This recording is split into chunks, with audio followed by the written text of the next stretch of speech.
You're listening to Luke's English Podcast. For more information, visit teacherluke.podomatic.com. Hello folks, and welcome to another edition of Luke's English Podcast. Now, the last podcast I did was about music festivals, so I thought that I'd stick with the theme of music this time and teach you some music idioms. Now, just a little note about idioms. Of course, an idiom is a kind of fixed expression that is used a lot in general conversation. Now, they're quite tricky because the meaning is difficult to understand. If you try to understand the individual words one by one in an idiom, you probably won't understand the idiom. It's very difficult because the idiom as a whole has a different meaning to the individual words. So, for example, if you look in a dictionary and try and understand the expression word by word, you won't understand anything. It's got a different meaning as a fixed expression. So, I'm going to teach you some idioms that are sort of related to music in some way. And I've selected these ones myself, hand-picked them, to make sure that I was teaching you idioms which are actually quite useful, because some of the idioms that you learn are not really useful. There are so many that some of them are not used very often or are a bit old-fashioned. But I think these ones are okay. So the idioms I'm going to teach you, and you'll be able to read all of these idioms with transcripts on the web page. So the idioms are this, and I'm not going to tell you what they mean yet. First, I'm just going to read the idioms to you, and then I'm going to read you little dialogues that include the idioms, and then at the end I'm going to explain what the idioms mean. Okay? So the idioms then, one by one. First one is it rings a bell, or that rings a bell, right? Next one is to pull out all the stops. To pull out all the stops. To pull out all the stops. Okay? So that's it rings a bell and to pull out all the stops. The next one is to play it by ear. To play it by ear, right? To play it by ear, right? The next one is it's music to my ears. It's music to my ears, right? Okay. The next one is to be fit as a fiddle. To be fit as a fiddle. To be fit as a fiddle. Okay. The next one is to face the music. To face the music. The next one is to change your tune. To change your tune, or to change your tune. Right? And the last one is to blow your own trumpet. To blow your own trumpet. To blow your own trumpet. Okay? So, don't worry if you don't know what those idioms mean. And don't worry about trying to understand the individual words necessarily, because sometimes they don't really help you. So what I'd like you to try and do now is listen to these little stupid dialogues that I've written, which I'm going to perform. They're not very good dialogues, and I'm not a very good actor, but I'm going to try and perform the dialogues to you to make it more realistic or interesting. And as you listen to the dialogues, try to notice the idioms that I've used and try and guess what they mean from the context of the situation. Okay? Don't forget, at the end I'll explain what they mean. Alright? So, I'm going to start with the first dialogue. All these dialogues are in some way related to work, basically. It's a kind of work-themed situation in which a man had to do a negotiation to win a contract, and what happened. Okay? So, here we go. Here's the first part of the dialogue. Have you ever met Jack Miller? Well, the name rings a bell. He works in the Nakatomi Plaza. Oh yes, I remember. He was the guy who sealed the OCP contract. He wouldn't stop blowing his own trumpet about it. Yes, he just kept going on about how he closed the deal, saying how Cyberdyne were going to be the #1 agency in the country. Yeah, what a pain in the neck. Okay, that was my first dialogue. I do apologise for the terrible acting, but there's nothing I can do about it. I'm not a professional actor. I'm a teacher, so I'm just doing the best I can. Anyway, I hope you managed to catch the idiom there. It was to blow your own trumpet. He said he wouldn't stop blowing his own trumpet about it. Yeah. Okay, the next situation, if you can imagine, is like in a big souvenir shop in the centre of London in the summertime. Okay, and this is like a motivational speech by the sales manager of the souvenir shop. Okay, here it is. Okay guys, summer is the busiest time of year for us. Lots of tourists with their £50 notes. What they really need is London souvenirs. Okay, so pull out all the stops this month. I want you to sell, sell, sell.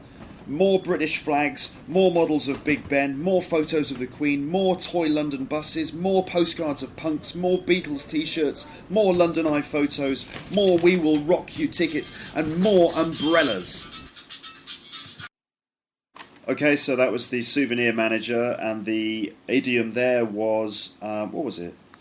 The idiom was there, the idiom there, can't speak. I'll start again. The idiom there was to pull out all the stops, right? Okay. Now, the next, next one is back with the story of Jack Miller and the negotiation. Sir? Yes? It's Miller. We've closed the OCP deal. Oh, that is music to my ears. I can't tell you how important it is to Cyberdyne. No, sir, you don't have to tell me, sir. Excellent. Okay, I'm getting kind of embarrassed now because I realise that these little dialogues are just awful, I think. I'm not very pleased with them. I think they sound terrible. My acting is awful. And my accents are really rubbish. But I'm going to keep doing it because I've started it now, so I've got to finish. Anyway, that idiom was, that's music to my ears. That's music to my ears, okay? Okay, here's the next dialogue. Here we go. More bad acting and even worse accents coming right up. Hey, Miller, yeah? Are you going into the OCP negotiation? Well, yes I am. Don't you need your notes? Where's your file? Oh, I don't really need them. How are you going to manage the negotiation without them? Oh, I'll just play it by ear. Okay, I think this is pretty awful and embarrassing, mainly because of my acting. I thought that I was a bit better than this, but clearly I'm not. I'm rubbish at acting. But that's not important. The important thing is that you learn some English. Isn't that right? I think so. So, yeah, the idiom there was I'll play it by ear. To play it by ear. Right? Okay. So there are two more dialogues, and here's the next one. It's in a doctor's surgery. So our man Jack Miller has gone to the doctors to get a checkup. Okay, so here it is. Well, Miller, yes, doctor, I'm pleased to tell you that you have a clean bill of health. You're fit as a fiddle. It's quite surprising, really, considering your age. I expect you have the body of someone half your age. How do you do it? Well, I'm just lucky, I suppose. Okay, so more bad acting for you there. A kind of posh doctor character. Anyway, the idiom there was, you're fit as a fiddle. You're fit as a fiddle. Okay? Now, here's the last dialogue and the last of my terrible performances. Here we go. It's back to the story of Miller and the negotiation. Hey, Miller, the board are furious. They say you screwed up the OCP deal. They say Cyberdyne is in jeopardy. Damn it! Did they say anything else? Yeah, they say they want to see you immediately. Time to face the music, Miller. I suppose so. So that's the last dialogue. I hope you enjoyed the story of Miller and the negotiation. And yeah, sorry about the awful acting. Next time I'll get Johnny Depp and Robert De Niro and Al Pacino and Christopher Walken to come and perform one of my dialogues. I think maybe next time I'll do Christopher Walken and Robert De Niro. I think that would be quite a good combination. So anyway, the meanings of those idioms, well, actually in the first dialogue there were two idioms. That was it rings a bell, and he kept blowing his trumpet, right? So it rings a bell means it's familiar. I think I remember it. It's familiar, or it reminds me of something. So if someone says something like, "Oh, do you know Jack Miller?" You might say, "Well, the name rings a bell." So it's like there's a little memory of it in the back of your head, but you can't really remember it. It's like a little bell ringing in the back of your head. So that his name rings a bell, right? So it's familiar. The other one in that first dialogue was to blow your own trumpet. To blow your own trumpet. And that's basically to boast about how good you are. So if you keep going on about how great you are, you're just blowing your own trumpet. Okay? Right. In the next dialogue, we had to pull out all the stops. To pull out all the stops. It was, okay, so pull out all the stops this month. And if you pull out all the stops, it comes from, well, pull out all the stops means you do everything you can in order to achieve the results that you need. So you kind of go full power into your work. You pull out all the stops. Now that comes from old organs, like church organs, which use pipes. And to get the loudest sound on your organ, you would pull out all the stops. And the stops are like little sort of mechanical buttons that you can pull out or press in, and they change the sound of the organ. So if you pull all of the stops out, it makes a really loud sound on the organ. So now we use the expression to pull out all the stops to mean to do something full with all our power, to do everything you can in order to achieve a result, right? Now the other idioms that I just said actually was it rings a bell. Well, a bell is like a little thing that you have at the top of a church. Ding, ding, ding, ding, like that. Okay, so it rings a bell. Like I said, it rings a bell in the back of your head, like a memory. The other one is to blow your own trumpet. Well, a trumpet is a musical instrument which you blow into. I'm sure you know what a trumpet is. If you don't know what a trumpet is, I'll play you a little bit of trumpet. I don't play the trumpet, but I'm going to play you a little bit of someone else playing the trumpet. Here it is.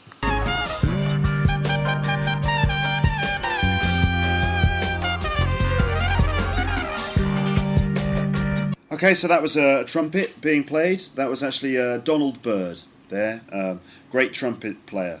So to blow your own trumpet means to go on and boast about how great you are. Okay, to blow your own trumpet. Okay, in the next dialogue, we had that's music to my ears. That's music to my ears. And if you say that when basically someone has said something that is exactly what you wanted to hear. It's exactly what you wanted to hear. So something that makes you very happy. That's music to my ears. Okay.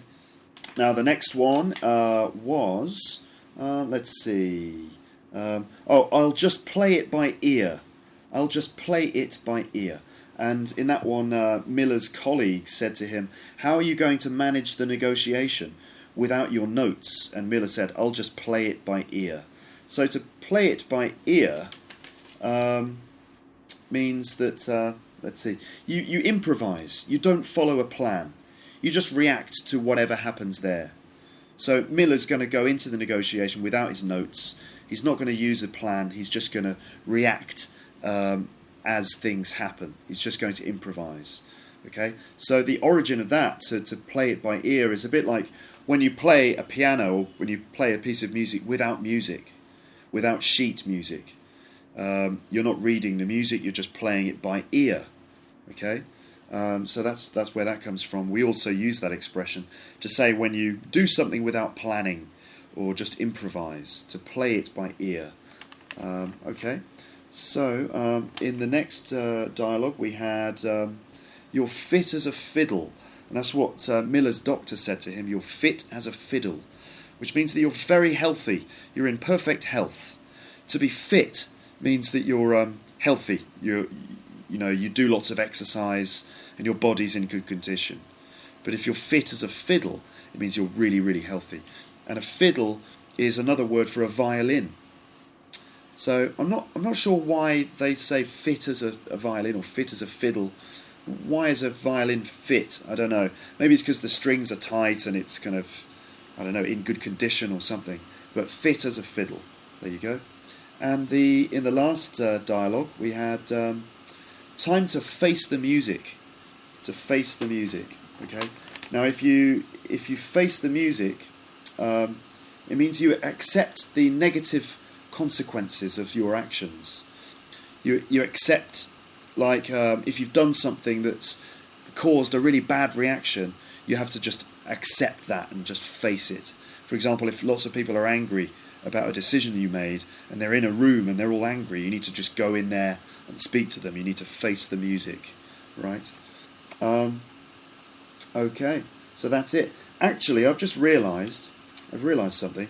At the beginning of this podcast, I said that I would teach you all of those idioms, like it rings a bell, to pull out all the stops, to play it by ear, it's music to my ears, you're fit as a fiddle, to face the music, to blow your own trumpet, and to change your tune.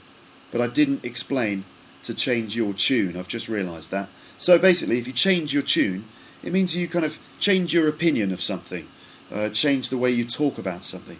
So, for example, if maybe 1 month John always talks about, I don't know, U2, like the rock band U2.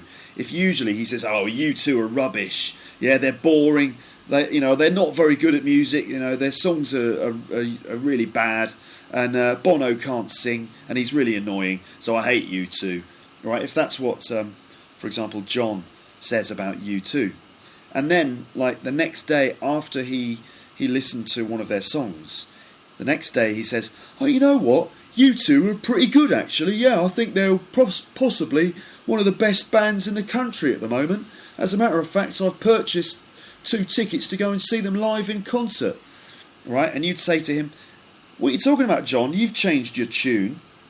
I thought you hated U2." Right? So to change your tune is to change your opinion of something and to change the way you talk about something. So that's it. So I hope those idioms are useful for you. Let me give you actually just a couple of drills for those, just drills for those idioms. Okay, so these are just sentences I'm going to read to you. I'd like you to try and repeat them. It's good practice for your pronunciation. Think about how all of the words in these sentences are linked together when I say them, and try to copy it.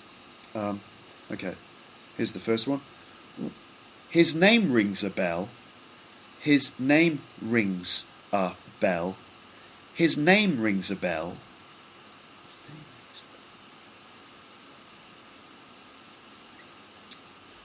We've got to pull out all the stops. We've got to pull out all the stops. We've got to pull out all the stops.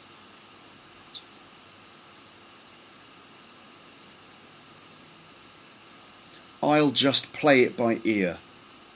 I'll just play it by ear. I'll just play it by ear.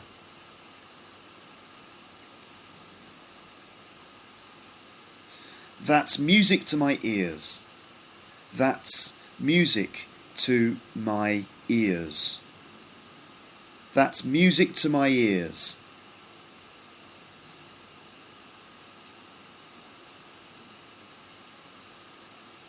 You're fit as a fiddle. You're fit as a fiddle. You're fit as a fiddle.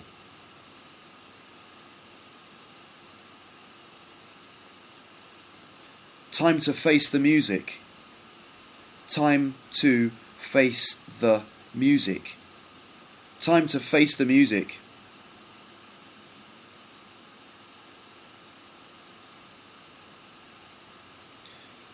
You've changed your tune. You've changed your tune. You've changed your tune.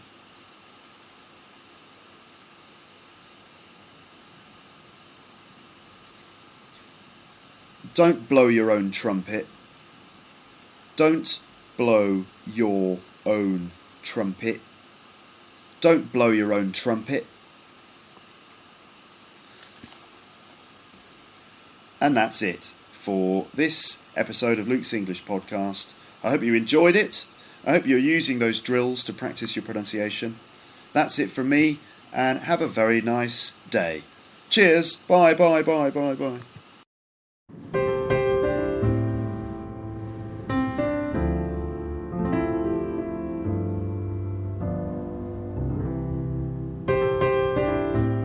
Hi folks, you're listening to Luke's English Podcast. That's right, this is Luke. I'm just sitting here right now playing the piano. You know, I play the piano maybe 3-4 times a day.